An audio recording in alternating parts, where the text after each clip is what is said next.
तो हमारे में 92% इंसुलिन रेजिस्टेंस है, which is the human killer. Insulin resistance अगर है और मैं मिसाल के तौर पे ओवरवेट हूँ, मैं अगर आप अगर ओवरवेट नहीं भी हैं और अगर इंसुलिन रेजिस्टेंस है तो आपके लिए तबाही है। तो अब जो कमाल है वो ये है इस ड्रग का, it is the greatest invention after insulin in 1922 and it's a magical molecule.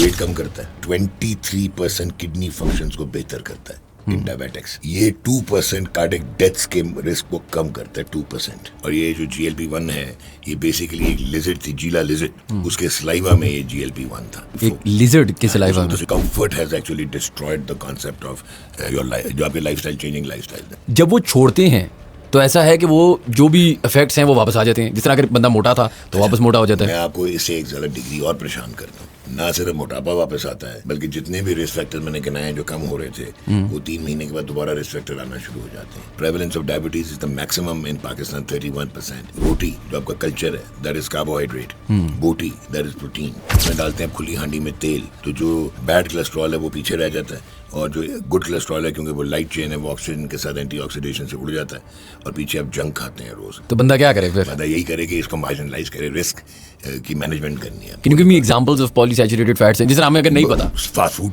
सारा पाकिस्तान में एक कंपनी ने बायोसिमिलर जो है वो लॉन्च किया। और क्या वो डेंजरस है? बिल्कुल भी नहीं है। आज भी मेरे पास पेशेंट्स आते हैं एजुकेटेड, दोज हु थिंक कि हमारा इम्यून सिस्टम हमें ठीक कर देगा, वो जाके 1.5 किलो निहारी और उसके साथ 6 कुलचे और 4 पूड़ियां खा लेंगे, वो टॉक्सिक नहीं है। लेकिन एक इतनी सी पेनिसिलिन की टैबलेट उनके लिए टॉक्सिक है। That is lack of awareness.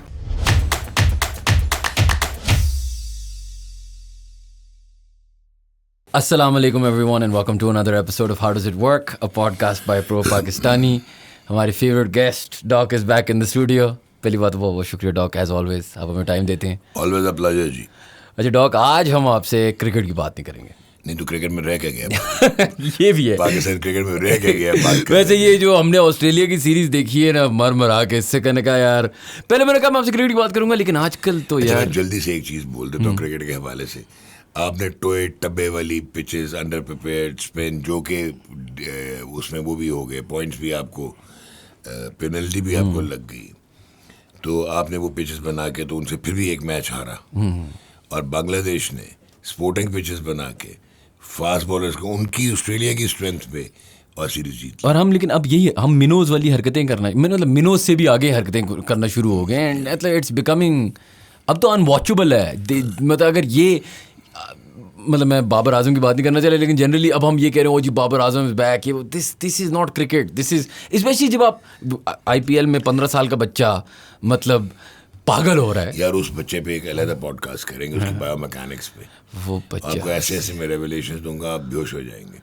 वैसे I have never seen something like it. ये लंबा हो जाएगा। आपको ये पता है कि जो 25 साल में जाके आपकी कॉग्निशन कंप्लीट होती है और 15 साल में आपकी फ्रंटल कॉर्टेक्स डेवलप नहीं हुई होती, तो इसका क्या मतलब है? इसका मतलब है कि जो उसका स्किल सेट है वो रेपिटेशंस पे बना हुआ है, प्रैक्टिस पे बना हुआ है, वो स्टोर्ड मेमोरी है बेसल गैंग्लिया में। आपको बात समझ आई है? वो तो अभी डेवलप ही नहीं हुआ ब्रेन कि वो बेसिकली मसल मेमोरी पे वो खेल रहा है, मसल मेमोरी पे खेल रहा है। तो आगे सोचो क्या होगा जब उसका, और कितना को क्रिकेटिंग अवेयर है। He might be the best. He's different. He's different. He's unique. He's subnormal. He's subnormal. Like we haven't seen something like this. He's of the AI generation. वो जो कि आप और हमें सब नॉर्मेलिटी लगेगी जो उसकी पोटेंशियल है। मतलब पहला गेंद कगिसो रबादा का छक्का, हेजलवुड को उसने स्टार्क दिया, नहीं वो लड़का जो अपना पैट कमिंस अनइंटिमिडेटेड, इनक्रेडिबल। और उसका फिर रिवर्स आप देख रहे हैं कि हम चले आगे। हाँ चलें, स्विच ऑफ कर लूँगा, स्विच ऑफ करते हैं क्रिकेट को, ठीक है डन। हाँ क्योंकि आज हमने डिस्कस करना है ये कि दुनिया में $1 बिलियन ड्रग है जो जिस हॉलीवुड में भी डिस्कस हो रही है, फार्मास्यूटिकल कंपनीज में भी डिस्कस हो रही है, पाकिस्तान भी आ चुकी है। It is the answer to everybody's problem. क्या मेहनत करनी है? AI जनरेशन है जो आपने बात की, किसने कौन जिम जाए, कौन ख्वारी करे, कि कितने का है? I have the figure here, रफली $2015 तक की पर मंथ सब्सक्रिप्शन है और आप पतले हो जाएंगे। और ये व्हाट्सएप पे इसकी फ़ेक वर्जन मिल रहे हैं, असल वाले वर्जन भी हैं। तो पहले तो मुझे बताइए ना, क्या ये मिरेकल ड्रग आया है? देखो सबसे पहले तो आपका नंबर 1 लाइक एनी अदर, आपका पैराडाइम ही गलत है। और दूसरा जिस ड्रग की आप बात करना चाह रहे हैं उसके अब डैडीज और ग्रैंड डैडीज भी आ गए हैं। अच्छा, ठीक हो गया, नंबर 1।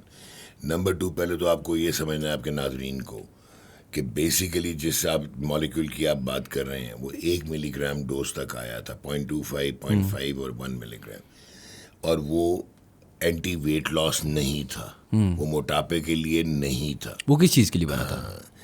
अब नई जिद्दत जो आई है उसमें ये पता लगा है कि जो हम ज़्यादती समझते थे डायबिटीज़ टाइप 2, तो अब जो है ना वो इतना सा हिस्सा रह गया पूरे मैट्रिक्स का, और डायबिटीज़ का नाम बदलने जा रहे हैं। ठीक है, अगर आपका बॉडी मास इंडेक्स BMI 27.5 है या ज़्यादा है और आपके शुगर नॉर्मल हैं, 3 महीने का टेस्ट भी नॉर्मल है, स्टिल यू आर डायबिटिक। उसको डायबेसिटी कहते हैं। बेसिकली मोटापा, ओबेसिटी इज़ द कर्स, जो कि डिज़ास्टर है।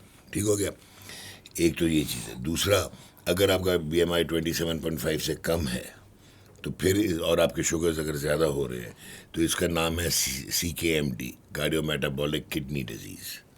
अब ये मल्टी डिसिप्लिन हो गया है। अब सिर्फ एक मेडिकल स्पेशलिस्ट नहीं डायबिटीज़ को अटेंड कर सकता। ठीक है, अब वो क्यों हुआ? एक चीज़ होती है जिसको इंसुलिन रेजिस्टेंस कहते हैं। पहले तो आपको ये समझने की चीज़ है कि जो इंसुलिन है वो एक एनाबॉलिक हार्मोन है। ठीक है, तो वो क्या करता है? वो आपको वाइटलिटी देता है, आपके जिस्म में ताकत देता है। वो मसल्स को कहता है कि उठाओ जितना भी ग्लूकोज शुगर्स अवेलेबल हैं बॉडी में, 2 चीज़ें। तीसरा, वो लिवर को कहता है भाईजान इंसान बनो, ये जो तुमने बहुत ज़्यादा ग्लूकोज बनाना शुरू किया वह ये डेट्रीमेंटल है, तो इसको बंद करो।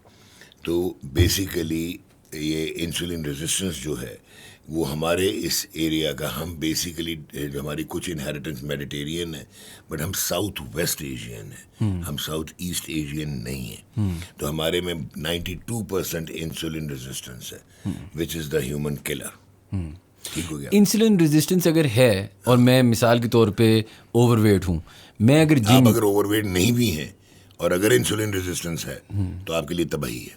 तबाही क्यों है, क्या होगा मुझे? हाँ वो ये, हाँ अब क्या होगा? तबाही ये होगा कि आप में इंसुलिन रेजिस्टेंस है, जिसकी वजह से जो जिस्म आपका इंसुलिन बनाता है वो पहले ब्रेन पहले तो उन तमाम ऑर्गन्स को कहेगा कि और ज़्यादा इंसुलिन बनाओ, क्योंकि वो कंपनसेट करना है। वो रेजिस्टेंस का क्या मतलब है कि जितनी इंसुलिन की रिक्वायरमेंट है जो बन रही है वो अंडर यूज़ हो रही है बॉडी से, जिसकी वजह से आपकी जो है ना मसाइल शुरू हो जाते हैं।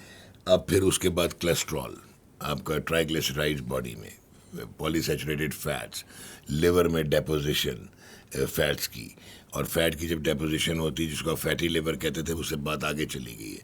अब फाइब्रोसिस की बात होती है, सिरोसिस हो जाता है सिर्फ हाई कोलेस्ट्रॉल और इनकी वजह से। ये ध्यान में रखने की चीज़ है, इंसुलिन रेजिस्टेंस की वजह से। तो ये मल्टी ऑर्गन को डैमेज करता है। क्यों? फिर आपके पट्टे कमज़ोर होना शुरू हो जाते हैं स्ट्रक्चरली, जिसको सार्कोपीनिया कहते हैं, लॉस ऑफ मसल। वो क्यों होता है? क्योंकि मसल की खुराक क्या है? वो है ग्लूकोज। तो जब इंसुलिन रेजिस्टेंस होएगा तो decreased Uptake of glucose by the muscle हो जाएगी। तो आपके लार्ज मसल को जब खुराक नहीं मिलेगी तो वो लागर होते चले जाएंगे। तो बेसिकली फिर ये बच्चियों में जो पॉलीसिस्टिक ओवरीज थी, अब PCOS का नाम वो बदल दिया, PCOS का नाम। अच्छा, अब PCOS का नाम is poly endocrine ovarian disease. It's again metabolic. Again now gynaecology की डोमेन में से वो निकल गया, now it has come to endocrinologist. तो ये चीज़ें आपको जहन में रखनी है। तो आपके जितने कार्डियोवास्कुलर रिस्क फैक्टर, आपके हार्ट डिजीज़ के रिस्क फैक्टर्स, आपकी इन्फ्लेमेशन बॉडी में ज़्यादा होती है, जितनी चर्बी होगी उतनी इन्फ्लेमेशन होएगी, तो आपके ऑलरेडी आप प्रो इन्फ्लेमेटरी प्रोसेस में होंगे, उससे और साइटोकाइंस वगैरह निकलते हैं जो चीज़ें, तो ये चीज़ आपको और डैमेजिंग होएगी, आपके लिए और डैमेजिंग होएगी। आप हाई रिस्क होंगे heart disease, high risk kidney disease, high risk liver disease, high risk brain. तो अब जो है ये जो बेसिकली अद्वियात आई थी, इनको बेसिकली कहते हैं GLP-1 रिसेप्टर एगनिस्ट। और ये जो GLP-1 है ये बेसिकली एक लिजर्ड थी, जीला लिजर्ड, उसके स्लाइवा में ये GLP-1 था, जो कि एक आपके अंदर DPP-4 लिजर्ड के सलाइवा में तो निकला है, एक्सैनाटाइड, एक्सैनेडिन कहते हैं। आप मुझे कह रहे हैं कि ये ड्रग चिपकली के, हाँ, थूक से निकला। अच्छा, इंटरेस्टिंग, बेसिकली वहाँ से आया। ओके, ठीक हो गया। तो ये बनाया गया था टू मार्जिनलाइज इंसुलिन रेजिस्टेंस। अब जिस मॉलिक्यूल की आप बात कर रहे हो, क्योंकि ये पहले आया था एक एक्सानाटाइड आता था, अच्छा। उसके बाद लीराग्लूटाइड आया था, लेकिन ये जो सेमाग्लूटाइड है बेसिकली, ये जो आप, मैं ब्रांड नेम नहीं ले सकता, तो ये क्यों मशहूर हुआ? ये इसलिए मशहूर हुआ कि देखो एक क्लास होती है ना, GLP-1 रिसेप्टर एगोनिस्ट एक क्लास है, ठीक है, उसमें क्लास इफेक्ट सारों का क्रॉस, जितने भी नए मॉलिक्यूल्स आएंगे उनका एक ही इफेक्ट होना चाहिए ना, एक ही मैकेनिज्म ऑफ एक्शन होना चाहिए। सही। लेकिन सेमाग्लूटाइड वो GLP-1 रिसेप्टर एगोनिस्ट था जिसमें ड्रग इफेक्ट था, जो बेहतर रिजल्ट्स प्रोड्यूस कर रहा था, तो इस सेमाग्लूटाइड को लिया गया और फिर ये वंस वीकली था। वैसे तो एक्सानाटाइड भी वंस वीकली आया था, लीराग्लूटाइड नहीं आया, वो डेली था। तो अब जो कमाल है वो ये है इस ड्रग का कि हम वी पीपल से, I as an endocrinologist think कि it is the greatest invention after insulin in 1922 and it's a magical molecule. अब वो क्यों है मैजिकल मॉलिक्यूल?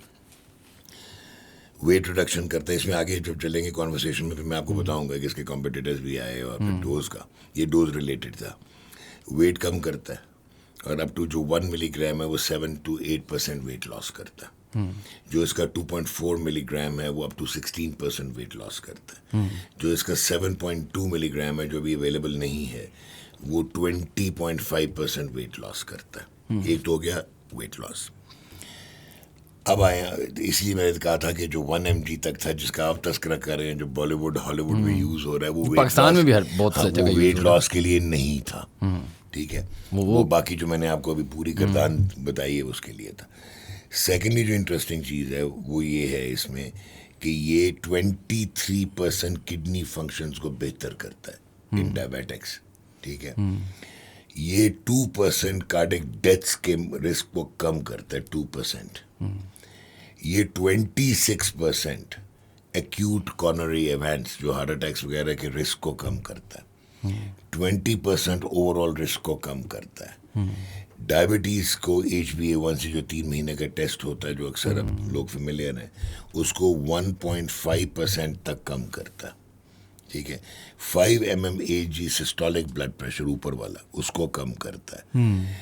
5 मिलीग्राम पर डेसीलीटर LDL जो गंदे वाला कोलेस्ट्रॉल है, बैड कोलेस्ट्रॉल, उसको कम करता है। और 5 मिलीग्राम पर डेसीलीटर गुड कोलेस्ट्रॉल को बढ़ाता है। तो अब अगर आप बॉडी में और लिवर में आपकी ये जो फैटी लिवर है, फैट डेपोजिशन, उसको रिड्यूस करता है और इंसुलिन रेजिस्टेंस को मार्जिनलाइज करता है, ताकि इंसुलिन सेंसिटिविटी को बढ़ाता है, समझ गए, ताकि बॉडी में नेचुरल इंसुलिन हो। तो नाउ अब अगर आप इसको ग्लोबली देखोगे तो इट्स ए मिरेकल मॉलिक्यूल। लेकिन डॉक, मैं पहले तो ये सवाल पूछूं ना कि क्या ये सच है कि ये ऐसी चीज़ है जो अगर मैं लेता रहूं वंस अ वीक तो चलेगी? लेकिन बहुत सारा जो लोग जो मैं जानता हूँ जिन्हें लीवी भी है और जो कुछ स्टडीज़ वगैरह भी मैंने देखी हैं, जब वो छोड़ते हैं तो ऐसा है कि वो जो भी इफेक्ट्स हैं वो वापस आ जाते हैं। जिस तरह अगर बंदा मोटा था तो वापस मोटा हो जाता है। मैं आपको इससे एक ज़्यादा डिग्री और परेशान करता हूँ। ना सिर्फ मोटापा वापस आता है बल्कि जितने भी रिस्क फैक्टर मैंने गिनाए हैं जो कम हो रहे थे वो 3 महीने के बाद दोबारा रिस्क फैक्टर आना शुरू हो जाते हैं। इसीलिए अब अप्रूवल आ गया है कि low dose long term maintenance जिसमें इंसुलिन होती हैं उस तरह आप GLPs को भी यूज़ करें, या आप छोड़ा ही ना इसको कभी। लेकिन ये फिर ये तो एक ड्रग की तरह नहीं हो गया कि मतलब मैं क्यों मैंने पूरी जिंदगी इस्तेमाल करना है? अच्छा ना करें, उसके बाद फिर क्या करेंगे? 2 हार्ट अटैक कराएंगे, किडनी फेलियर कराएंगे, स्ट्रोक कराएंगे, तो कैसे रहेंगे? आप एक और चीज़ भूल जाते हो, आज से जो 50 साल और 100 साल पहले की जिंदगी थी वो फर्क थी, आज की जिंदगी फर्क है। कैसे फर्क है? उस जमाने में इतना मैग्नेट नहीं था, आपके स्मार्टफोन्स नहीं थे, इतना आपका हाइड्रोकार्बन्स नहीं थी, ठीक है। और लोग चलते थे, वो तार वाला टेलीफोन था, उसको जब आप सुनने जाते थे, जब आपकी गर्लफ्रेंड का फ़ोन आता था तो 1 कैलोरी आप लूज़ करते थे, फिर जब आप वापस आते तो 1 कैलोरी लूज़ करते थे। तो दिन में अगर आप 40 कॉलें जो है वो अटेंड करते थे तो 80 कैलोरीज लूज़ करते थे। फिर गांव में रूरल एरियाज में आपने देखा होगा all health denominations are better than in the cosmopolitan area, urban areas. Why? Because of the lifestyles. वो चलते हैं, उनकी द वे दे ईट, तो उसके बाद वो उतनी इनपुट है तो उतनी ही आउटपुट हो जाती है उनकी। आपने तो अब वॉशरूम में जाना हो तो गाड़ी में बैठ के जाते हैं, स्कूटी रख लेंगे आप, तो अब तो ये हालात हो गए कि comfort has actually destroyed the concept of your life, जो आपके लाइफस्टाइल चेंजिंग लाइफस्टाइल है. लेकिन डॉक्टर वही बात है कि अगर मैं आपसे पूछूं एज अ डॉक्टर, ये बेहतर नहीं है कि मैं पहले कोशिश करूं कि अपनी लाइफस्टाइल को बेहतर करूं? जेनेटिक्स को कैसे चेंज करोगे, जीन्स को कैसे चेंज करोगे? मैंने कहा insulin resistance 92% south west Asians में. Prevalence of diabetes is the maximum in Pakistan, 31%. Pakistan is number 4 in the world when it comes to diabetic population after India, China and US. तो कितने तुसी खिलौना है? How will you manage yourself? रोटी जो आपका culture है, that is carbohydrate. बोटी, that is protein. उसमें डालते हैं खुली हांडी में तेल, तो जो बैड कोलेस्ट्रॉल है वो पीछे रह जाता है, और जो गुड कोलेस्ट्रॉल है क्योंकि वो लाइट चेन है, वो ऑक्सीजन के साथ एंटीऑक्सीडेशन से उड़ जाता है, और पीछे आप जंक खाते हैं रोज, पॉलीसैचुरेटेड फैट्स खाते हैं. And now let me shock you कि टबैको इंडस्ट्री को जो आपने बैन किया टबैको को और आपने डिस्करेज किया, उससे पहले सबसे worst enemy of human is sweets, confectionery sugar नहीं होनी चाहिए. अच्छा, मुझे ये बताएं कि शुगर तो चले हम सबको अब समझ में आना शुरू हो गया कि क्या दैट्स द रियल किलर, लेकिन ये कॉन्वर्सेशन होती है कि अगर मैं ये इस तरह की ड्रग्स लूँगा या इस तरह की चीज़ें लूँगा तो होगा ऐसे कि मेरी जो बॉडी है ना उसमें मसल लॉस भी होना शुरू हो जाएगा. यस, ये जो ड्रग है सिग्निफिकेंटली, ये ड्रग ये सार्कोपीनिया करती है, मसल लॉस करती है. अगर आपने लॉन्ग टर्म थेरेपी पे जाना है और लो डोज पे जाना है तो आपको अपनी push exercises, bit of anti gravitational exercises, chest expansion और मसल की हेल्थ का ख्याल रखना पड़ेगा. नोबडी कैन डिनाई कि ये सार्कोपीनिया और मसल लॉस करता है. नंबर 1, वो जो इसके नाम के साथ, ड्रग के ब्रांड के नाम के साथ आया था फेसीज, वो नलायकी पेशेंट की भी है और डॉक्टर्स की भी है, क्योंकि it is the rapidity of weight loss. क्योंकि यहाँ से जब पैड ऑफ फैट जाएगा तो आपके फीचर्स ही बदल जाएंगे. तो वो आपने 0.6 kg पर वीक अगर आप वजन कम करवाएं तो ऐसा नहीं होता. अच्छा, फिर इसमें ये है कि इसका आया था कि ये अंधापन वाला, दैट वाज अ मिथ, वो तो क्लियर हो गया. नियॉन शियॉन कुछ नहीं है, ये एक्सेसिबेट नहीं करता, ऑप्टिक न्यूराइटिस ये नहीं करता. और कुछ कॉन्ट्राइंडिकेशंस हैं कि अगर किसी को थायराइड के कैंसर रहे हुए हैं, मेडुलरी कार्सिनोमा उसको कहते हैं, उनमें ये कॉन्ट्राइंडिकेटेड आप दे ही नहीं सकते. प्रेगनेंसी में कॉन्ट्राइंडिकेटेड आप दे ही नहीं सकते. फिर कुछ एंडोक्राइन डिजीजेस होती हैं जिनको MEN 1 MEN 2 कहते हैं, वो उनमें नहीं आप दे सकते हो. अच्छा, अगर किसी को, अच्छा ये नहीं है कि ये कैंसर कॉज करता है, लेकिन अगर किसी को ऑलरेडी कार्सिनोजेनिक एक हिस्ट्री है बेसिकली, तो उसमें with caution you can always initiate. Carcinogenic मतलब मुझे समझा, कैंसर की अगर हिस्ट्री है, ठीक है. अच्छा, अब आपको कैंसर की हिस्ट्री, अब आपको मैं और परेशान करता हूँ. इंसुलिन रेजिस्टेंस, ओबेसिटी, फैट, ये जो मोटापा है, डायबिटीज इटसेल्फ, ये सारे प्रो कार्सिनोजेनिक हैं, ये सारे कैंसर कर सकते हैं. अब बात समझ आई? हाँ, तो बंदा क्या करे फिर? बंदा यही करे कि इसको मार्जिनलाइज करे, रिस्क की मैनेजमेंट करनी है, रिस्क मार्जिनलाइजेशन करनी है, लाइफस्टाइल को मॉडिफाई करना है, हेल्दी लाइफस्टाइल रखना है. और डॉक, जब ये आप चीज़ें लेने शुरू करते हैं तो जिस तरह आपने जो भी नई चीज़ आती है, हमेशा ये एक डर होता है लोगों को. खैर मुझे भी ऐसे, मैं भी शायद उन लोगों में शामिल हूँ कि यार ये नई चीज़ है. क्योंकि मुझे पता है फॉर एग्जांपल इस तरह के ड्रग्स बच्चे भी, younger children are also taking it, जिनको ओबेसिटी वगैरह. पहले 18 साल एज लिमिट थी कि 18 साल से नीचे आप नहीं दे सकते थे. अब आप 12 साल में भी दे सकते हैं, क्योंकि obesity is a bigger killer than the drug side effects. That is important. And the side effects किस हद तक आपने सॉर्ट ऑफ अच्छा, इसलिए भी मैं आपको क्लियर कर दूँ, ये मिथ्स बहुत बनी हुई है. एक तो ये है कि anything that has an effect has a side effect. Even पानी हैज अ साइड इफेक्ट. वैसे क्या है पानी का साइड इफेक्ट? डेल्यूशनल हो जाएगा ना, अगर वो और ज़्यादा ले लोगे तो किडनी जो है उसको समझ नहीं आएगी, ऑस्मोलैलिटी उसकी आप हर्ट कर दोगे. Fair enough. एल्कलाइन ज़्यादा हो जाएगा. इसी तरह आजकल की जो मेडिसिन्स हैं, they are safer than the food which we eat every day.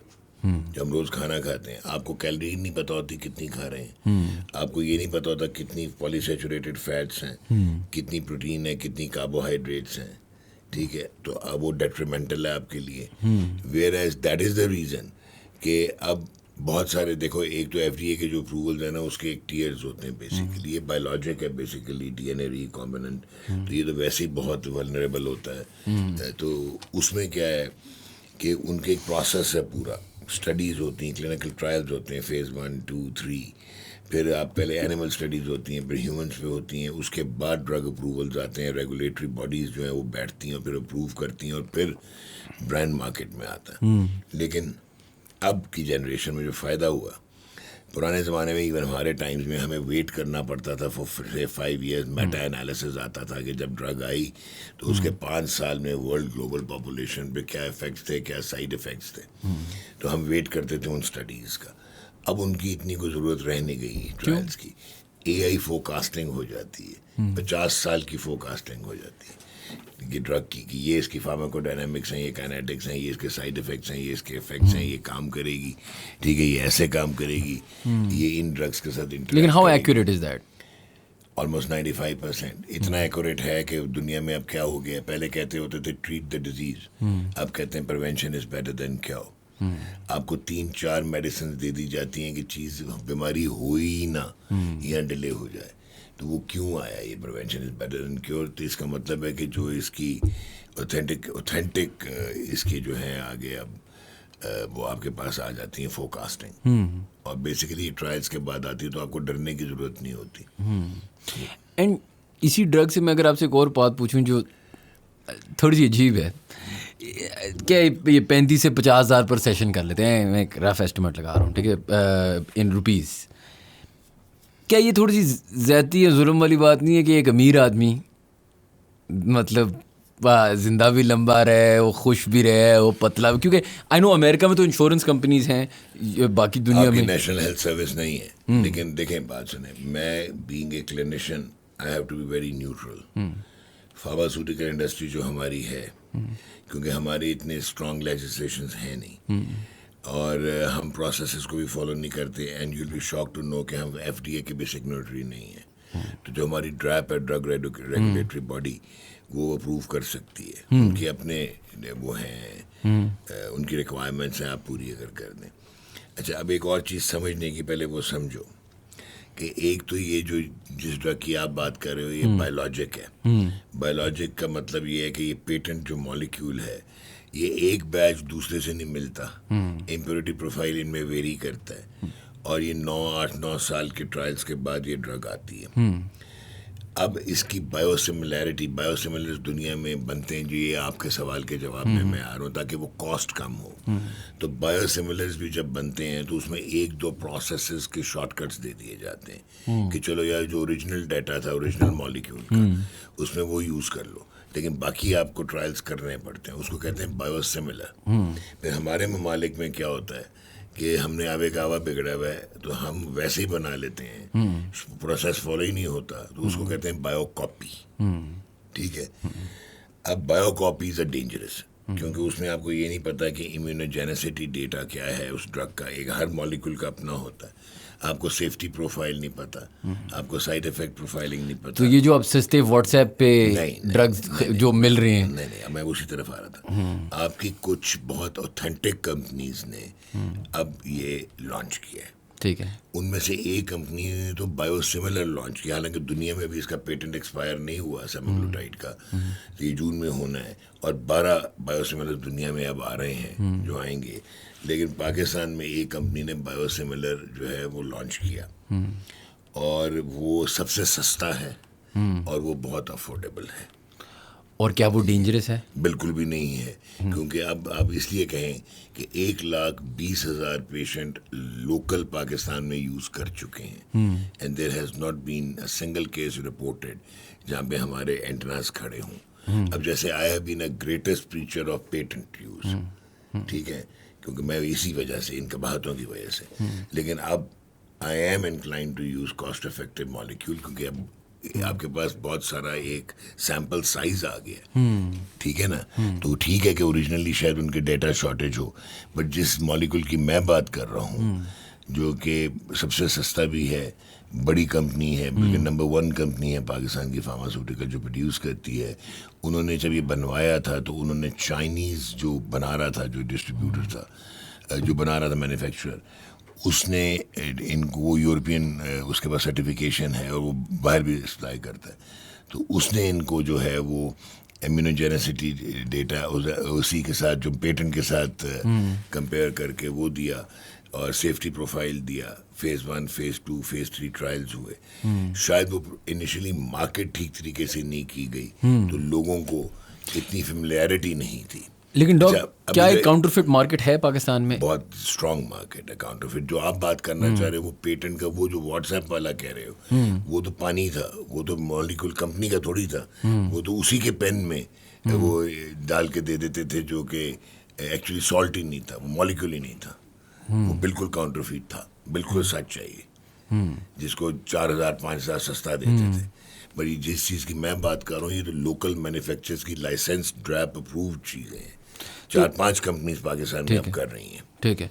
और ये जो मैं आपसे पहले भी डिस्कस कर रहा था, जो इनिशियल पेटेंट जिनने किया था, इनने इस प्राइस पे इसलिए किया था क्योंकि इनने अपने पैसे वापस बनाने थे? क्योंकि मैंने जितना देखा है, जिस तरह अब नाम नहीं लेंगे, लेकिन जहाँ से ये कंपनी है, डेनमार्क से है ना, डेनमार्क की जीडीपी और इनकी मार्केट कैप लाइक सिमिलर है। Sir, if I am not mistaken, हालांकि एक कंपनी है जो कि अमेरिकन कंपनी है, उसका भी एक सॉल्ट है जो कि डबल इनक्रेटिन है, वो भी मैं बता देता हूँ आपको। ठीक है, वो सॉल्ट का नाम टर्जीपेटाइड है बेसिकली। ठीक है। और वो ओबेसिटी के लिए अप्रूव हुआ था, और वो बहुत सारे कंसल्टेंट्स उस पर जाते हैं कि जी वो GIP और GLP-1 दोनों है तो पोटेंशिएटेड इफेक्ट है, पर वो भी बहुत डिबेटेबल चीज़ है। अमेरिका में पिछले साल $15 बिलियन का बिजनेस तो इस मॉलिक्यूल ने किया था।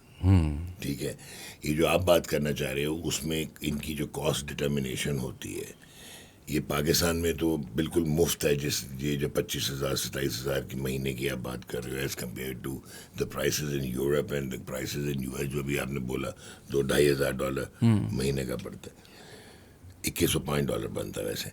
सो वो है कि इसकी मैन्युफैक्चरिंग कॉस्ट, फिर इसमें कोल्ड चेन होती है, फिर मॉलिक्यूल को प्रिजर्व करना, तो इस वजह से इसमें बहुत ज़्यादा HR इन्वॉल्व हो जाती है, तो इनकी हाई कॉस्ट होती है, इसकी ये महंगे मॉलिक्यूल। लेकिन ये ओवर टाइम आपको लगता है सस्ते हो जाएंगे? हो जाते हैं हमेशा, दैट इज़ द ट्रेंड। वो होता ही है कि जब पेटेंट एक्सपायर होता है, बायोसिमिलर आते हैं, कंपेटिटिव मार्केट आती है, ओरिजिनल प्राइस जो है उसकी ओरिजिनल जो इन्वेस्टमेंट्स होती हैं वो रिकूप हो जाती हैं, तो फिर ये कम करते हैं। बाय द वेज, पाकिस्तान जैसी कंट्रीज और भी थर्ड वर्ल्ड कंट्रीज हैं जहाँ पे इनकी CSR है इन बड़ी कंपनीज की, जो इंटरनेशनल की, कि वो मल्टीनेशनल्स की, कि वो आपको डिफरेंट रेट्स देते हैं considering the accessibility, the affordability, the economics of that region. तो इसलिए यहाँ पे ये सस्ते होते हैं बेसिकली। और अभी के लिए तो जिस तरह की सी ये सारी चीज़ें हैं, इवेंचुअली क्या could you imagine these things becoming like a pill, like you take, जिस तरह? ओके, ये अब ओरल्स में भी आने लग गए। अभी मैंने बोला था इनके डैडी और ग्रैंड डैडीज भी। एक तो मैंने डबल इनक्रेटिन की बात की, टर्जीपेटाइड की, उसमें यह कि अभी कार्डियोवास्कुलर डाटा और हेपेटिक डाटा आया नहीं है प्रॉमिसिंग, तो इसलिए ये जो मॉलिक्यूल है सेमाग्लोटाइड, ये अभी भी प्रिवेल करता है because of the global body effect पे। लेकिन अब इसके साथ ओरल, इसी का सेमाग्लोटाइड का ओरल भी आ गया, ओरल 24 मिलीग्राम तक आ गया। ठीक है, ओरल इतना सक्सेसफुल इसलिए नहीं था because of the dietary habits, और फिर उसमें बहुत सारी विटामिन B12 बाइंडिंग होती है, जिस किस्म की हमारी डाइट्स होती हैं, और ओरल पेटेंट भी नहीं इतना चला, लेकिन है अवेलेबल। अब इसके आगे की चीज़ें भी आने लग गई हैं। एक तो GLP-1 मैंने आपको बताया, फिर मैंने बताया डबल इनक्रेटिन जो कि GIP प्लस GLP-1 था, टर्जीपेटाइड। अब एक चीज़ आ रही है रीटाट्रूटाइड, वो ट्रिपल इनक्रेटिन है, उसमें ग्लूकागॉन भी शामिल है, वो इनको सुपरसीड कर देगा। इट्स राइट राउंड हो गया उसका सारा, it's right round the corner. तो वो क्या करेगा? वो तो आपको ना सिर्फ पतला करेगा, वो इतना जल्दी करेगा, मैसिव वेट लॉस करेगा, डबल इंसुलिन रेजिस्टेंस को कम टाइम में कम करेगा, वो तो ऐसे ऐसे आपको। अच्छा, ठीक है, अब आता हूँ मैं जो आप पूछना चाह रहे हो। फिर क्या है कि अब नॉन पेप्टाइड भी आ रहा है। नॉन पेप्टाइड का क्या मतलब होता है? ये पेप्टाइड चेन, प्रोटीन चेन में बनते हैं ना, तो अब वो नॉन पेप्टाइड GLP-1 भी बन गया है। ठीक है, जो जिसको ऑर्फोग्लाइपरॉन कहते हैं, जो बेसिकली वो भी अब ओरल है, ठीक है। फिर ये पहले डेली होता था, फिर ये वंस वीकली था, अब वंस मंथली भी आ रहे हैं। अच्छा, फिर ये कॉम्बिनेशन में एम्बुलेंस के साथ आएगा जो कि मैसिव वेट लॉस को कम करेगा, जिनके BMI 50 से ऊपर होते हैं, 160 kg का बंदा। तो दिस मीन्स कि जो न्यूअर ड्रग्स और टूल्स हैं ये ऑब्सोलीट करते चले जाएंगे बैरिएट्रिक सर्जरी की रिक्वायरमेंट्स को, सर्जिकल इंटरवेंशंस को, मतलब उनको बस पुश डालते चले जाएंगे। अच्छा, नॉट एज अ डॉक्टर, ठीक है, मैं डॉक्टरी पे वापस आता हूँ और मेडिसिन के इसके क्या इफेक्ट्स आते हैं, but just as a person, right, अगर हर चीज़ का, अभी हम पॉडकास्ट से पहले आपकी किताब की बात कर रहे थे, मिथ एंड रियलिटी, डॉग की किताब है, बहुत सारी किताबें हैं वैसे डॉग की, लेकिन टाइप 2 डायबिटीज़ के ऊपर है, हाँ, एंड दी डिजीज़ के जो इम्पैक्ट है पाकिस्तान में। लेकिन खैर जो मैं बात कर रहा था ना, अब ये मेहनत है, राइट, एवरी वर्ड रिटन, आपने बात की जिसमें तस्वीरें हैं वो AI नहीं, all human origin, all human, yes. एक खूबसूरती है वेट लॉस में भी या मेहनत में, राइट। अब आप मुझे बता रहे हैं कि ये चीज़ आई, ये मैंने लगाया, पतला हो गया। नहीं, ये बड़ा गलत कॉन्सेप्ट है। जो अभी आपने बात की थी कि सस्टेनेबिलिटी, ये इज जस्ट लाइक, देखो, to be successful is not difficult, to sustain success is important, 100%। To lose weight is not an issue nowadays, but to sustain that weight loss is important and integral. Healthy weight loss होना चाहिए, rebounds के बगैर होना चाहिए। तो जितनी चीज़ें आप कह रहे हैं, ये आपकी मुशक्क़त है और जितनी आपकी ये एक्सरसाइज है, वो तो इन ड्रग्स का कोई फ़र्क नहीं है, वो तो बहुत इंटेग्रल है, बहुत ज़रूरी है। मतलब अगर आप कुछ ना करें तो फिर आप वेट नहीं लूज करेंगे या करेंगे? नहीं करेंगे। और अच्छा, फिर अगेन इट डिपेंड्स कि BMR इंडिविजुअलाइज्ड ऑप्टिमाइज्ड होता है ना। कुछ लोगों का BMR जो है वो इतना ज़बरदस्त होता है कि वो बहुत जल्दी वेट लॉस करते हैं। BMR का क्या मतलब है? ये अपना बेसल मेटाबॉलिक रेट। अच्छा, सो BMI और BMR बॉडी मास इंडेक्स है BMI। ठीक है, तो ये दोनों चीज़ें क्या होती हैं? मतलब ये बॉडी मास इंडेक्स आपको ये बताता है कि आपका ना पाकिस्तानियों का यानी साउथ वेस्ट एशियंस का तो 23 अब डेड मार्क है और 25 ओवरवेट है और 27 ओबेसिटी, 25% BMI, ठीक है, और 27.5 मोटापा है, ठीक है। लेकिन दुनिया में it is still taken as 30, ठीक है, बेंचमार्क है, ठीक है। इसी तरह जो रैंडम शुगर है वो दुनिया में जो कहा जाता है कि अप टिल 170 मिलीग्राम पर decilitre is acceptable for 18 hours in a day, लेकिन हमारा 140 मिलीग्राम पर। हमारा फ़र्क क्यों है? इसलिए कि हमारा हाई इंसुलिन रेजिस्टेंस है, पुअर डाइटरी प्रोफाइल है, पुअर जेनेटिक्स हैं, तो इसमें तो आप कुछ नहीं कह सकते हैं, you can not temper the nature, ठीक है। तो वो तो एक चीज़ तो ये हो गई। अच्छा, अब आप बगैर इन ड्रग्स के भी वेट लॉस कर सकते हो, ठीक है। लाइफस्टाइल को मॉडिफाई करके कार्ब्स में ख़त्म करें, मोनोसैचुरेटेड कार्ब्स ले लें, पॉलीसैचुरेटेड ना लें, एक्टिविटी से पहले कार्ब लें, प्रोटीन डंपिंग ना करें, लेकिन प्रोटीन लीन प्रोटीन्स लें, यू नो, तो आप बिल्कुल कर सकते हो। लेकिन वो सिर्फ वेट लॉस होगा, बाकी रिस्क फैक्टर्स उसमें 35-40% कम ज़रूर होंगे। फ़र्क तो पड़ेगा आपको जब आप मोटापा कम करोगे। ये ड्रग की जो बाकी प्रोटेक्शन और शील्ड्स हैं वो इनसे आती हैं। जैसे हमारे यहाँ अभी भी इतनी एजुकेशन नहीं है, हम समझते हैं इंसुलिन आखिरी इलाज है, हालांकि वो पुराने ज़माने की इंसुलिन थी जो एनिमल सोर्स की थी कि लास्ट ट्रीटमेंट ऑप्शन होता था। अब तो इंसुलिन आ गए जो रिप्लेसमेंट थेरेपीज हैं, जिनको एनालॉग इंसुलिन कहते हैं, ठीक है। और अब तो वंस वीकली इंसुलिन भी आ रही है, आ गई है, बल्कि दुनिया में हमारे पास नहीं आई है। So that is how you, I hope you understand, और आपके नाज़रीन को भी समझ आएगा। लेकिन ओपनली कह रहा हूँ, बहुत ब्लंटली कहने जा रहा हूँ कि ये ड्रग्स जो हैं they only look good in the hands of competent relevant people. Doctors जो हैं, इवन सारे डॉक्टर्स को कर तो हो सकते, बट इसको प्रिस्क्राइब नहीं करना चाहिए, क्योंकि जो एक एंडोक्रिनोलॉजिस्ट होता है, just like my PhD is in these drugs, GLP-1s, तो आपको फिर हर मॉलिकुलर लेवल से लेके हर चीज़ पता होती है, कौन सी कितनी इंडिकेटेड है, कब इंडिकेटेड है, कब वीन ऑफ करना है, कब प्राइम करनी। तो इट शुड ओनली बी वो अच्छी। ये कमर्शियली तो अब हर एक को दे ही जा रहे हैं ना कि जो मर्जी यूज़ कर ले, और ये self over the counter use तो डिज़ास्टर है, इट्स एन एब्सोल्यूट डिज़ास्टर। तो ये तो मैं डिस्करेज करूँगा। मतलब जो लोग घर पे खुद लगा रहे हैं उनको डिज़ास्टर है, क्यों? उनको क्या पता कि क्या क्या मैंने देखना है, क्या फॉलो करना है, मेरा मसल सर्कमफ्रेंस, मेरा वेस्ट सर्कमफ्रेंस कितना था, मसल कितना था, मेरे जो है HOMA-IR एक टेस्ट होता है इंसुलिन रेजिस्टेंस का, वो मेरा कितना था, सीरम इंसुलिन लेवल्स मेरे कितने थे, कोलेस्ट्रॉल लिपिड प्रोफाइल मेरा कैसा था, ठीक है, ट्राइग्लिसराइड्स मेरे कितने थे, LDL कितना था।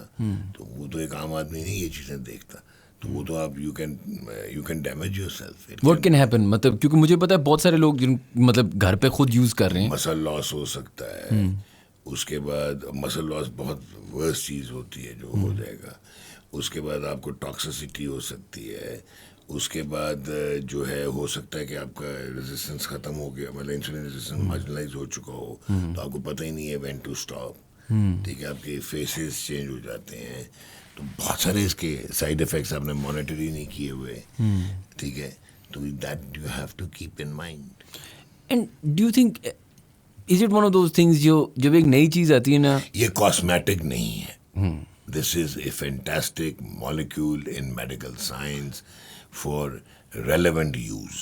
And do you think the fear comes from just the fat कि इट्स न्यू? जिस तरह जब भी एक नई चीज़ आती है, जिस तरह हमने इंसुलिन की बात की, मैंने भी आपको बताया एंटीबायोटिक्स 100 साल पहले, 200 साल, लैक ऑफ अवेयरनेस। आज भी मेरे पास पेशेंट्स आते हैं एजुकेटेड, दोज हु थिंक कि हमारा इम्यून सिस्टम हमें ठीक कर देगा और एंटीबायोटिक्स के साइड इफेक्ट्स हैं, वो जाके 1.5 किलो निहारी और उसके साथ 6 कुलचे और 4 पूड़ियाँ खा लेंगे, वो टॉक्सिक नहीं है, लेकिन एक इतनी सी पेनिसिलिन की टैबलेट उनके लिए टॉक्सिक है। That is lack of awareness. हम लोगों ने एजुकेट नहीं किया, उसमें on this side of the table हमारा भी कसूर है। फिर फार्मास्यूटिकल्स की जो रिक्वायरमेंट्स थी वो एट टाइम्स पूरी नहीं करते, कमर्शियल ऑर्गेनाइजेशंस बन गई, majority of them, not all of them, ठीक है, so that is also important कि हमने आपको अवेयर ही नहीं किया। मैंने जब आज आप जब पूछ रहे हो, आई एम प्रीटी श्योर आपके बहुत सारे कॉन्सेप्ट क्लियर हुए होंगे। बिल्कुल ठीक बिल्कुल। है, अब यही सेमाग्लूटाइड एक और नाम से आती है जो 1.7 और 2.4 मिलीग्राम में आती है, वो that is recommended for weight loss, ठीक है। फिर अब मैंने आपको बताया कि लो डोज इसका काम हो रहा है इस पे, कि लो डोज कांस्टेंट इसको दें। अभी पिछले 2 महीने पहले स्टडी आई थी कि जी ताकि रिस्क फैक्टर्स उसी तरह मार्जिनलाइज्ड रहें, ठीक है, और उसमें फिर कॉस्ट इफेक्टिवनेस की बात आई, वो खैर लकीली पाकिस्तान में अब अवेलेबल हैं सॉल्ट्स जो कि कॉस्ट इफेक्टिव हो जाएंगे। और क्या ये एक ऐसी चीज़ है, अगर मैं आपसे पूछूं कि आपने जिस तरह बात की ना कि low dose, is there an argument today कि इट्स बेटर कि आप इस चीज़ को low dose for the rest of your life लें वर्सेस क्या आप यार अब इसको आपको एक चीज बताता एज अ टूल यूज़ करेंगे? हूँ, इसके काम ब्रेन में भी आ रहे हैं। हाँ, ये बात सच है। नहीं, इसके पॉजिटिव चीजें हाँ, आ रही कि हैं you brain feel like mentally में। बेटर। हाँ, और डिमेंशिया में इसका बहुत रोल आ रहा है, इसकी एक स्टडी हो रही है। पेरीमेनोपॉजल वुमेन जो कि पीरियड्स रुकने से पहले जो स्टेट होती है बड़ी मिजरेबल होती है खवातीन की, बहुत सारियों की, स्मूथ नहीं होती हर एक की, हार्मोनल डिजास्टर हुआ होता है उसमें। अब पता लगा कि वो भी, उसमें भी इन्फ्लेमेशन इन्वॉल्व है, प्रो इन्फ्लेमेटरी प्रोसेस है उसमें इसका आ रहा है। पीकॉस जो आप कह रहे थे, अब वो तो नाम ही बदल दिया, पॉलीएंडोक्राइन हो गया। इसका क्या फ़र्क है कि नाम बदल गया पीकॉस? नाम इसलिए बदल गया, पता लगा यार ये तो गेम ही सारी इंसुलिन रेजिस्टेंस की है, सारी मेटाबॉलिक है, मतलब it doesn't have to do with your- so it's nothing to do with pure hormone alone, ठीक है। फिर वो हार्मोन के कॉर्टिसोल कैसे स्टिमुलेट होता है, कॉर्टिसोल कैसे ज़्यादा शुगर्स बनाता है, एड्रिनल हार्मोन्स कैसे ख़राब हो रहे होते हैं, तो वो सारी चीज़ें अब आ गई। तो अब जो एक इम्पॉर्टेंट चीज़ है लड़कियों में, बच्चों में, अच्छा फिर ओबेसिटी का पता लगता जा रहा है। अच्छा, ओबेसिटी भी बड़े मज़े की है, हो सकता है कि आप बहुत पतले हैं बट आप ओबीस हैं। आप कहेंगे ये क्या बात की आप, जिसको विस्ट्रल ओबेसिटी कहते हैं, यानी कि आप वैसे आपकी सेंट्रल ओबेसिटी नहीं है, पेट बाहर नहीं है, लेकिन आपके अंदर फैट कंटेंट बहुत ज़्यादा और ऑर्गन्स के ऊपर फैट, ठीक है। अब आपको समझ आएगी, जिसको सार्कोपेनिक ओबेसिटी भी कहते हैं। These are the things. तो तब पता लगा जो हम क्यूटोपाई बच्चा कहते थे, और कितना गोलू मोलू है। अब उन्होंने कहा भाई 4.5 साल तक गोलू मोलू बर्दाश्त करो, 5 साल पे भी नहीं करना।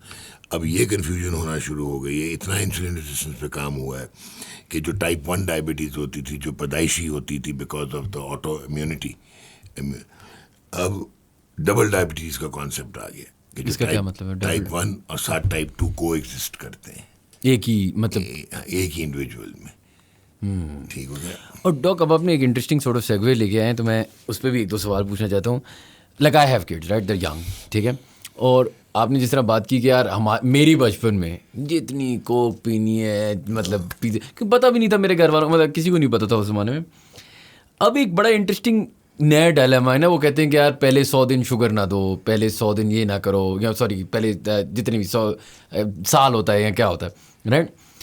डू यू सॉर्ट ऑफ, क्योंकि आपने बात भी की ना कि these drugs are being used for children at 12 और 11 years of age, don't they have the sort of cardiovascular or the metabolism of a young kid कि they can just shake off that उसमें again genetics को कैसे temper करोगे? You can't do that. आप genetically engineer, क्या उनकी genetic engineering करोगे?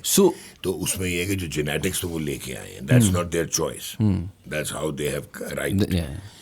अब जो सेकंड इम्पॉर्टेंट चीज़ है, जो मैं अभी अलान कहने लगा हूँ कि भाई तंबाकू नोशी तो बंद करो ही करो, लेकिन शुगर्स को बंद कर दो। और एक आपके व्यूअर्स के लिए, फॉलोअर्स के लिए एक और मैसेज है मेरा, और वो बहुत एक इम्पॉर्टेंट मैसेज है कि डायबिटीज़ में कोई परहेज़ नहीं है। अब आप कहेंगे हैं ये मैं क्या बात कर रहा हूँ? डायबिटीज़ में जो डाइटरी रिस्ट्रिक्शंस दी जाती हैं वो डाइटरी रिस्ट्रिक्शंस नहीं है, वो ह्यूमन डाइट है जो आपको मुझको नॉन डायबिटिक्स को भी लेनी चाहिए। That is the diet that should be followed. क्या है वो डाइट? यार polysaturated fats and sugars are criminal for human life. ठीक है, can you give me examples of polysaturated fats जिस तरह हमें अगर नहीं पता? फास्ट फूड सारा, ये मैकडॉनल्ड्स वगैरह, हाँ ठीक है, सारा फिर तुसी ब्रांड दा हाँ सॉरी काट देंगे, ये काट देंगे, बीप कर देंगे, हाँ हाँ। सो फास्ट फूड्स, वो क्या होता है फास्ट फूड में, जब आप जल्दी बनाते हो तो एलडीएल रह जाता है, एटीएल ऑक्सीडाइज होकर एंटीऑक्सीडेशन से ऊपर जाएगा। उसके बाद निहारियाँ, कुलचे, ठीक है, नान। अब आपको एक इजाफा कर दो नॉलेज में, एक चपाती जो होता है वाइट फ्लोर, वो 40 मिलीग्राम पर डेसीलीटर से 50 मिलीग्राम पर डेसीलीटर शुगर बढ़ाता है। एक नान 100 मिलीग्राम पर डेसीलीटर शुगर बढ़ाता है। समझ आ गई? इसी तरह all sugars other than fruits, fruity sugars जो हैं उनमें बहुत सारी जो हैं वो हलाल हैं, और लेकिन फ्रूट्स भी कुछ हैं जो बहुत डैमनिंग है, जिसमें वाटरमेलन है डायबिटिक्स के लिए, मैंगो है, डेट्स हैं, फिग्स है, ठीक है, ग्रेप्स हैं, ये सारी पॉली शुगर्स हैं। तो ये चीज़ें जो हैं बेसिकली डाइट में आपको देखनी है। तो ये जितना हमारा कल्चरल डाइट है वो तो वैसे ही सुसाइड है। अच्छा, इसमें एक और आपको थोड़ा सा रिलीजियस फैक्टर भी देता हूँ कि आप उठा के तिब्बे नबी पढ़ें रसूल अल्लाह सल्लल्लाहु अलैहि वसल्लम का, तो you will be shock to know कि 1450-1500 साल पहले जो वो डाइट लेते थे, that is the diet and the way to go. बात समझाई? अच्छा, शुगर्स को आपको ख़त्म करना है, एलिमिनेट करना है। और बच्चों के लिए ये पॉइजन है, candies and chocolates and fast foods. और बच्चे को देखो लाइफस्टाइल आपका और मेरी एज में बड़ा मुश्किल हो जाता है मॉडिफाई करना, आदत बिगड़ गई होती है ना, पंजाबी विच कहने। लेकिन एक बच्चा है जो अभी न्यूली अराइव्ड है, उसको तो भी ये टेस्ट डेवलप नहीं हुए।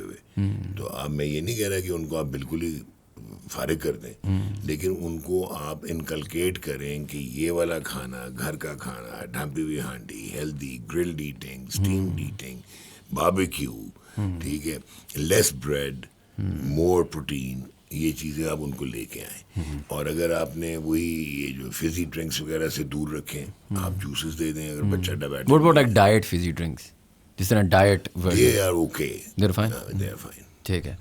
अच्छा, आखिरी सवाल, थोड़ा सा mixture of both of your favourite topics. कुछ हमारे क्रिकेटर भाई हैं, मैं नाम किसी का नहीं ले रहा, जो could use a couple of these drugs, right? Can you use a weight loss drug and be an athlete is my question. Can I for example, जो आपने weight loss से कहा था ना कि मसल्स वगैरह में इम्पैक्ट आता है, अगर मैं इंसुलिन रेजिस्टेंट हूँ और मेरे पास ये जो ड्रग्स है ना, ये वाली drugs, they are allowed by the वाडा, ये प्रिस्क्रिप्शन ड्रग्स हैं, and I can perform at a high level taking them. No, ये परफॉर्मेंस एनहांसमेंट नहीं, मैंने इनडायरेक्ट करेंगे। यस यू कैन, मतलब मैं ऐसा नहीं होगा कि उसकी एक्सरसाइजेज है ना, उसकी तो फिर है ना कि पुश एक्सरसाइज, पुल एक्सरसाइज, कितना वेट उठाना है, कितनी डेड लिफ्ट करनी है, कितना मसल बनाना है, मसल की टोन कितनी है, कुछ भी नहीं होगा। इवन ये आम आदमी, आप भी अगर ये ले रहे हैं और आप तो ये अलाउड है बाय ऑल स्पोर्ट्स। अच्छा, तो इसी पे मेरा फिर अगला सवाल था। अजीब, ये बायोजेनिक एनाबॉलिक एक्टिविटी को स्टिमुलेट नहीं करते। हाँ, इंसुलिन के लिए आपको इजाजत लेनी पड़ती है। But what if you have very little body? Insulin के लिए आपको इजाजत लेनी पड़ती है। वो इसलिए कि insulin basically is an anabolic hormone. तो वो फिर मुझे टेस्टिफाई करना पड़ेगा एक इंटरनेशनल स्पोर्ट्समैन को, वाडा को सर्टिफाई करूंगा कि ये डायबिटिक है और इसकी लाइफ सेविंग ड्रग है, तो फिर उसको इजाजत मिलेगी। लेकिन तो what if I have very little, जिस तरह बॉक्सर्स होते हैं ना, फाइटर्स, MMA फाइटर्स होते हैं, उनका सबसे बड़ा मुश्किल काम, यूज इट, वो वेट लूज कर सकते हैं। लेकिन वो जो वेट कट करते हैं वो कर सकते हैं, तो वो ये यूज करेंगे तो वेट कट जल्दी नहीं हो जाएगा? क्योंकि उनके पास वैसे भी मतलब, हाँ, फेयर इनफ, क्योंकि ये बैंड नहीं है, क्योंकि इसमें एनाबोलिज्म इनडायरेक्ट है, इंसुलिन डायरेक्ट एनाबॉलिक इफेक्ट है। चलें sir, very interesting, thank you so much यार, आपने आज तो हमें बड़ी चीज़ें सिखाई, and I am sure a lot of our viewers will appreciate this as well, क्योंकि ये काफ़ी कंफ्यूजिंग टॉपिक है अभी दुनिया में। But last but not the least, देखो जिसकी चीज़ है ना उसको साझे, तो अगर आपने यूज भी करना है, don't use it without medical advice, मतलब go see a doctor first, and competent medical advice, relevant doctor के पास जाएं। और रेलेवेंट डॉक्टर, जिस तरह आपने बात की, has to be a medical specialist, an endocrinologist, a diabetologist, an experience in that, जिन्होंने यूज किया है। अब ये मैं फिर कहना नहीं चाह रहा, कॉन्ट्रोवर्शियल हो जाएगा, अभी एस्थेटिक क्लिनिक्स में यूज हो रहा है। I don't recommend that. Reason ये है कि एस्थेटिशियंस ने भी अगर करवाना है वेट लॉस, वहाँ पे भी वो कमर्शियल फ्रंट लाइन वो चीज़ आ जाती है, तो आप उनको कह सकते हैं कि यार आप एक एंडोक्रिनोलॉजी की मेडिकल स्पेशलिस्ट की एडवाइस लेके आ जाएं और आप यूज़ करें। बट ये दुनिया में हो रहा है, it's not only in Pakistan. ये जितना हॉलीवुड में इलीगल यूज़ हुआ है, ऑफ लेबल यूज़ हुआ है, आप सोच भी नहीं सकते। और डॉग कोई टेस्ट कराना होता है to know if you can take it और नॉट टेक इट? बहुत सारे टेस्ट हैं। अच्छा, क्या serum insulin level, C peptide levels, IGF-1 level जिसको डायबिटीज नहीं है, होमा IR जो कि इंसुलिन अब होता ही नहीं था पाकिस्तान में, अब कहीं होना शुरू हुआ है, तो ये टेस्ट आपको कराने हैं। कोलेस्ट्रॉल, लिपिड प्रोफाइल, लिवर का अल्ट्रासाउंड कि आपका फैटी लिवर है, और अगर फैटी लिवर है तो आपको फाइब्रो स्कैन कराना चाहिए, क्योंकि फाइब्रोसिस अंडरलाइंग आपको पता नहीं लगेगा। ये सारी चीज़ें कराने के बाद फिर आप, जब फीमेल में बच्चियाँ आई हैं PCOS वाली, जो कि आपको PMOS वाली, तो उनको आपको अल्ट्रासाउंड करवाना है, उनका सेकेंड डे ऑफ पीरियड जो है उनके आपने हार्मोनल प्रोफाइल करवाना है, उनका एंटीम्यूरल हार्मोन करवाना है, उसके बाद कहीं जाके आप जो है वो ये ड्रग इनिशिएट करते हैं। ऐसे थोड़ी होता हवा में कि व्हाट्सएप से ऑर्डर कर लिया। That's ridiculous. चलिए सर, बहुत बहुत शुक्रिया, and thank you guys for watching. If you enjoyed this content, please do subscribe to our channel, and we will see you for the next podcast.